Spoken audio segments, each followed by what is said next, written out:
स्वागत है आपका जितेश जी, वक्तव्य प्रस्तुत कीजिए। मंगलाचरण से प्रारंभ करते हुए अस्मद्गुरुभ्यो नमः। अस्मद्परमगुरुभ्यो नमः। अस्मत्सर्वगुरुभ्यो नमः। श्री राधा कृष्णाभ्यां नमः। श्रीमते रामानुजाय नमः।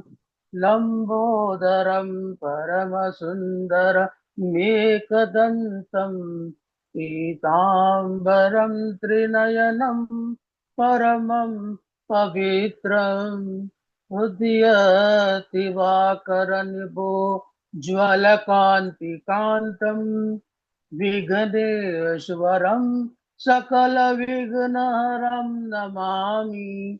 शरीरं स्वरूपं ततो वकलत्रं यशश्चारुचित्रं धनं मेरुतुल्यं मनश्चैनलग्नं श्रीगुरुरङ्घ्रिपद्मे ततः किं ततः किं ततः किं ततः किं नारायणं नमस्कृत्य नरं चैव नरोत्तमं देवीं सरस्वतीं व्यासं ततो जयमुदीरयेत्।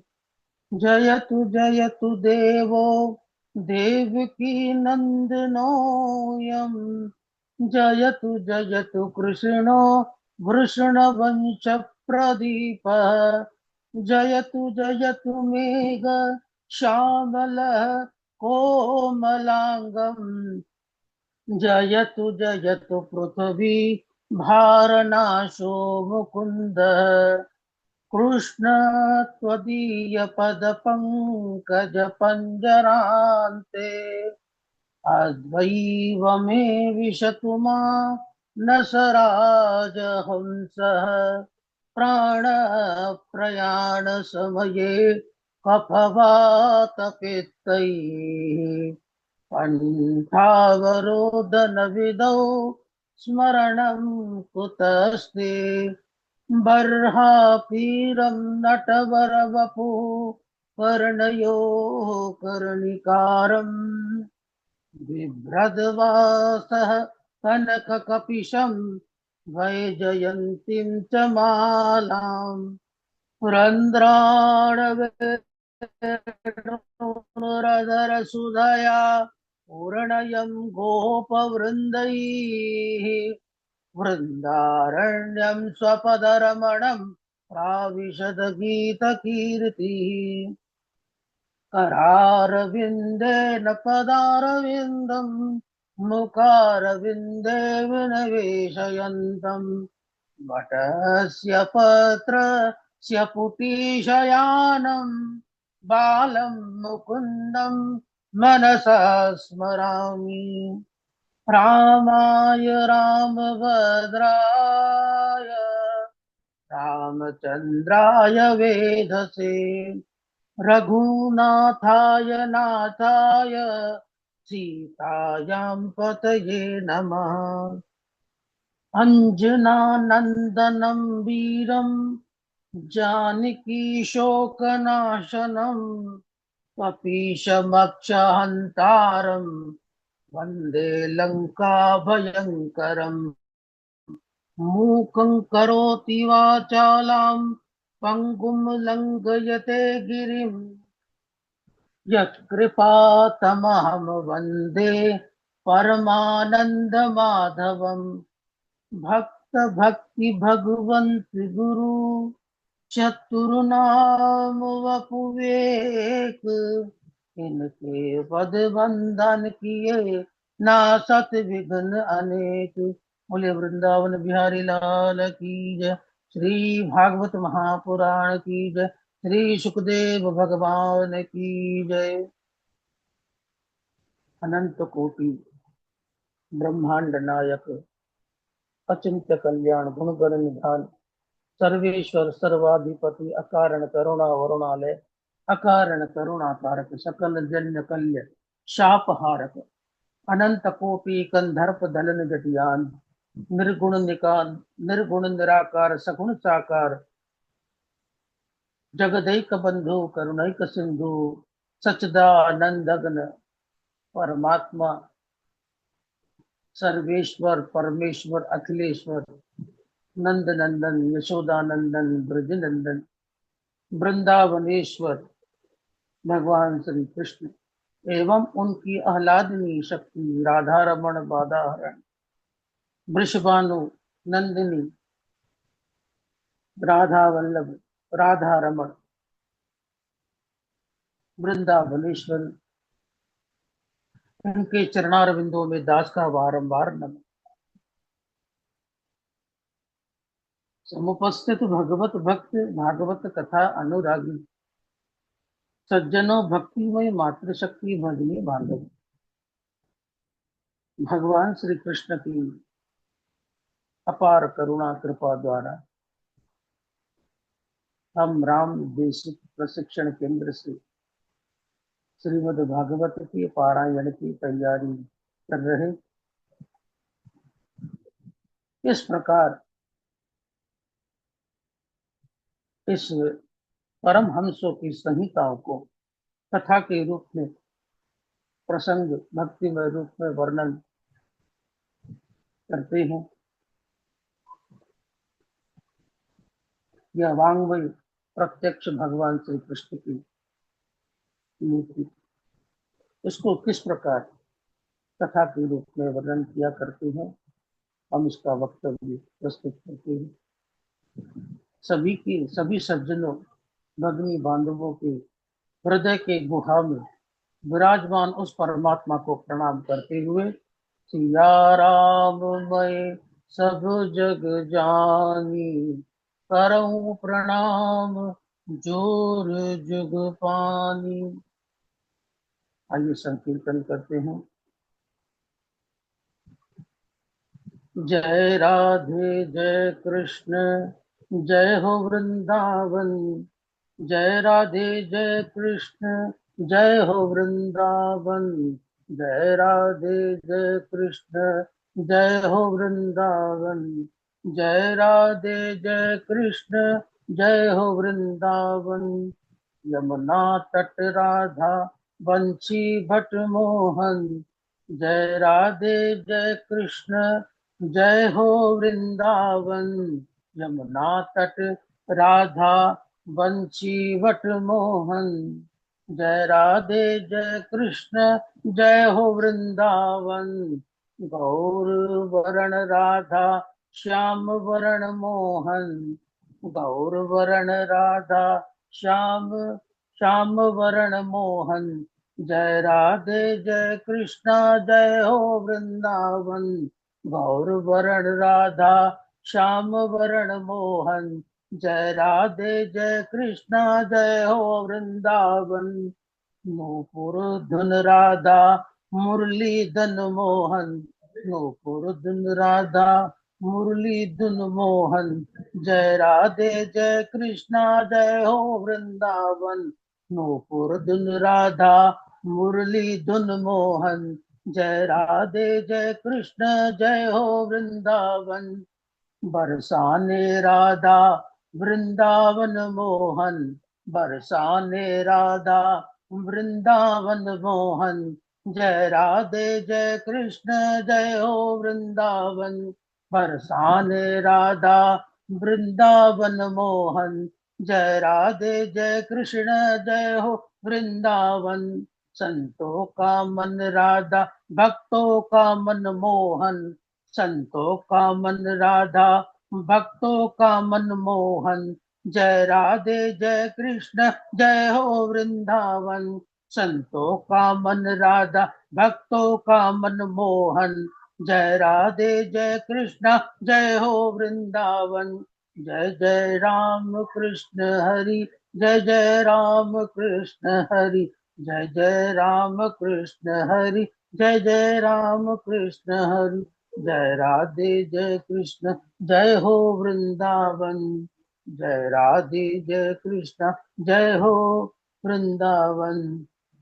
बोले कृष्णचंद्र भगवान की जय। जय जय श्री राधे। जय जय श्री राधे। जय जय श्री राधे। अपने गुरुजनों को प्रणाम करते हुए, आध्यात्मिक गुरु भागवत गुरु को प्रणाम करते हुए, गुरु ब्रह्मा गुरु विष्णु गुरुर्देवो महेश्वरः, गुरु साक्षात परब्रह्म तस्मै श्री गुरवे नमः। अपने आध्यात्मिक गुरु के चरणारविंदों में तथा अपने भागवत गुरु की चरणारविंदों में दास का कोटि कोटि प्रणाम। पूर्व प्रसंग, भगवान श्री कृष्ण ने कहा, प्रभु प्रहलाद जी को मैंने वरदान दिया था कि तुम्हारे वंश में उत्पन्न होने वाले किसी भी राजा का वध मैं नहीं करूंगा।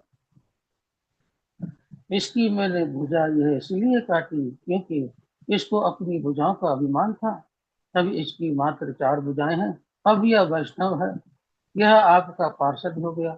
भौमासुर ने श्री कृष्ण के चरणों में प्रणाम किया और अपनी पुत्री उषा का विवाह अनिरुद्ध के साथ धूमधाम से। आज के प्रसंग में राजा नग की कथा। परीक्षित एक दिन सांब, प्रद्युम्न, चारुधान और गद आदि यदुवंशी खेल रहे थे। खेलते समय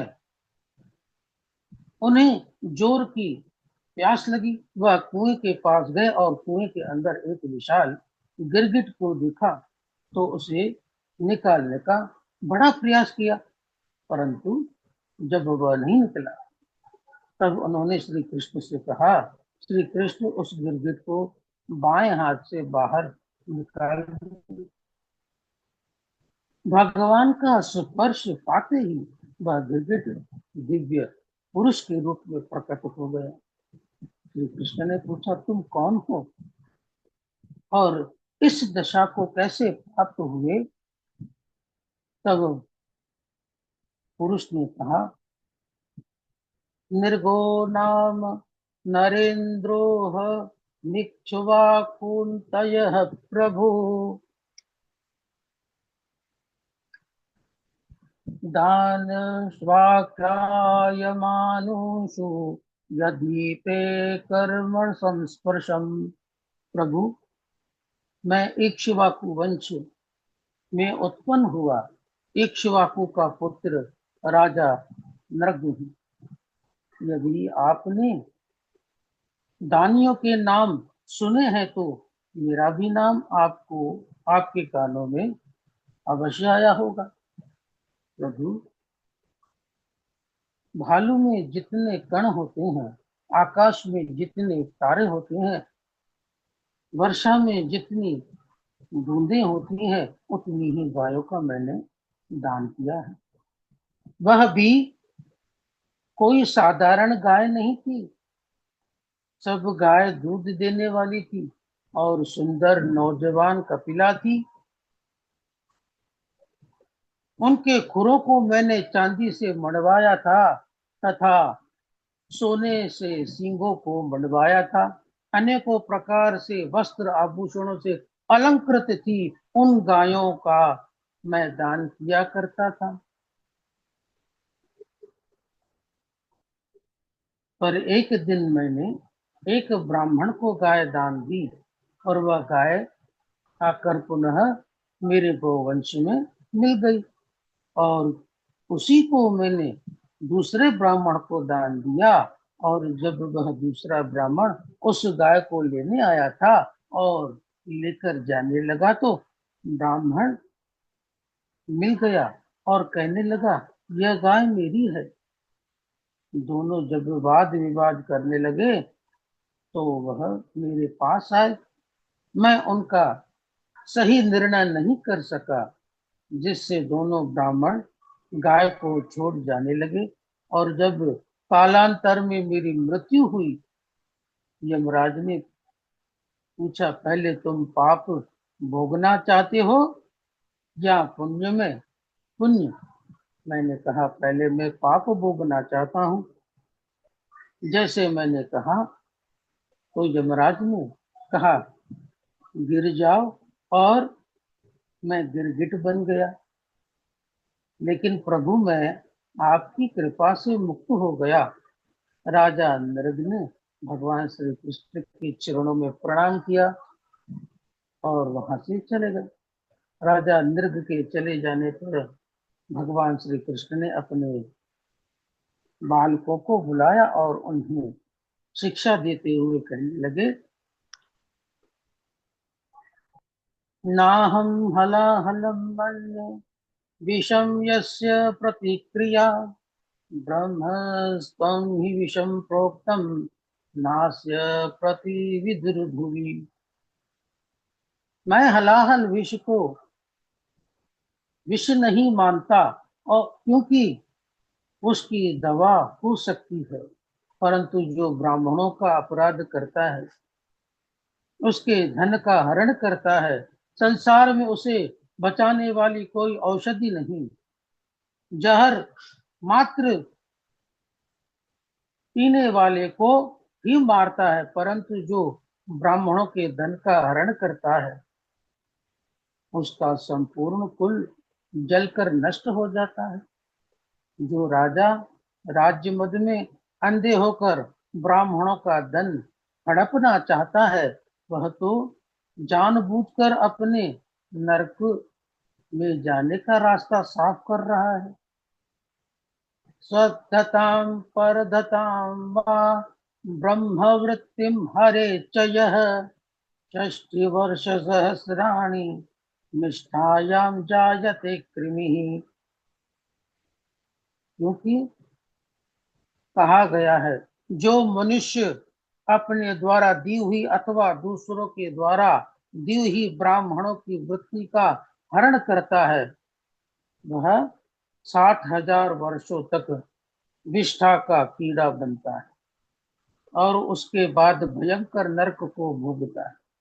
इसीलिए बच्चों, सदा ध्यान रखना, ब्राह्मण यदि अपराध भी करे तो उससे द्वेष मत करना, उसे नमस्कार ही करना। इस प्रकार बालकों को शिक्षा देकर भगवान श्री कृष्ण द्वारिका के महल में प्रवेश करते हैं। बलराम जी की ब्रज यात्रा। श्री सुखदेव जी कहते हैं, परीक्षित, एक बार बलराम जी को नंद बाबा आदि संबंधियों से मिलने की इच्छा हुई, तब वृंदावन पधारे। नंद बाबा ने जैसे ही बलराम जी को देखा, प्रसन्न हो गए, उन्हें हृदय से लगा लिया। बलराम जी ने नंद आदि वयोवृद्धों को प्रणाम किया, अपने बराबरी अपने बराबरी वालों से गले मिले और अपने अपने से छोटों को आशीर्वाद दिया। एक दिन बलराम जी ने जल क्रीड़ा का मन बनाया और वही बैठे बैठे यमुना जी को पुकारा, और जब यमुना जी नहीं आई तो बलराम जी को क्रोध आ गया। अपना हल उठाया, यमुना जी ने लगाया और उन्हें खींच लिया। तब यमुना जी तिरछी हो गई। बलराम जी ने सभी गोपियों के साथ जल क्रीड़ा की। बलराम जी 2 महीनों तक वृंदावन में ही रहे, और जब बलराम जी वृंदावन गए हुए थे, उस समय परुष देश का राजा पौंड्रिक भगवान श्री कृष्ण के पास दूत भेजा और कहने लगा, इस जगत में वासुदेव केवल मैं ही हूँ। तुमने मूर्खता बस इस वासुदेव का रूप धारण करके रखा है। तुम मेरी शरण में आ जाओ, अन्यथा मुझसे युद्ध करो।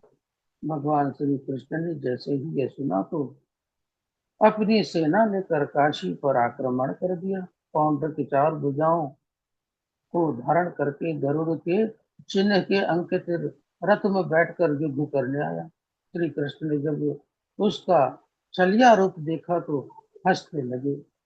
पौंड्रिक ने श्री कृष्ण पर अस्त्रों की बारिश की।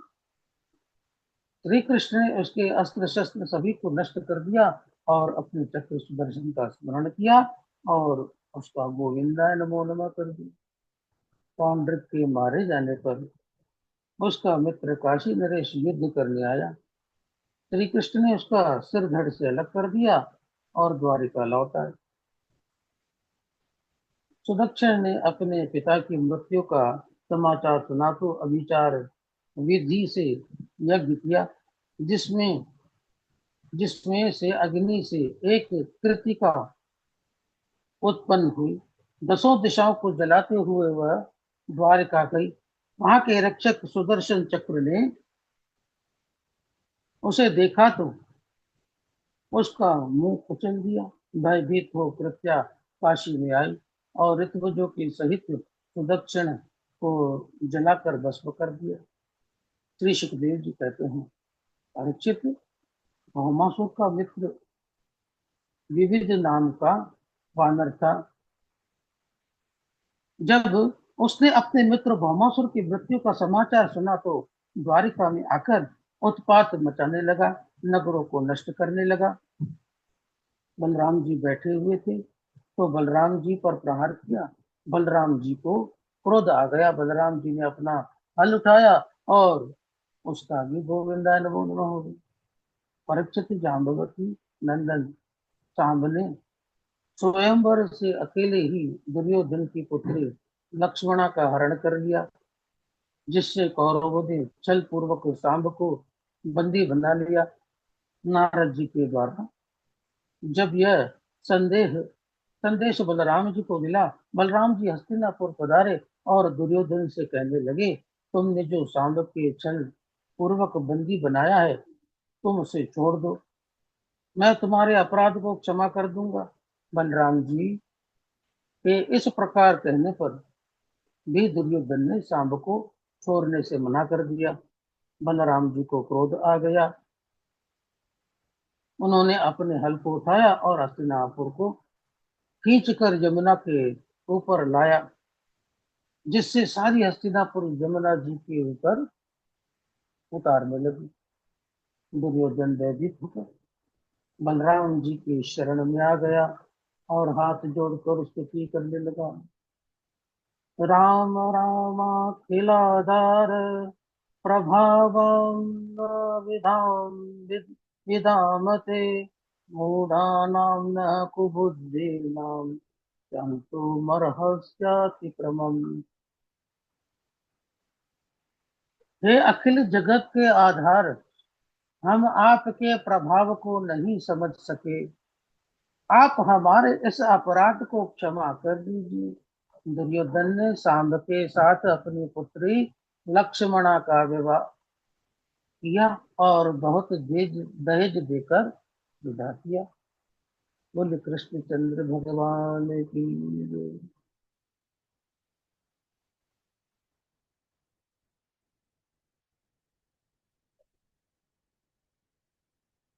राधे राधे जितेश जी, यहीं तक तैयार थे ना? जी गुरुवर। बहुत अच्छा। तो अच्छा प्रसंग था ये तो। जी गुरुवर। और श्लोक अच्छा, आज थोड़ा सा बढ़िया याद किए थे। जी गुरुवर, क्योंकि बीच में 2 दिन मिले ना गुरुवर, तो उसमें और उसको अ, अच्छे से कंठस्थ करने का प्रयास करता रहा। दो इस दिन गुरुवर अगर मिल जाते हैं ना तो गुरुवर 2 दिन में पूरे 10 श्लोक तक पूरे अच्छे से कंठस्थ होते हैं। नहीं, इस अवस्था में भी आपकी मेधा शक्ति बड़ी तीव्र है, ये कहना पड़े। गुरुवर प्रयास है बस गुरु।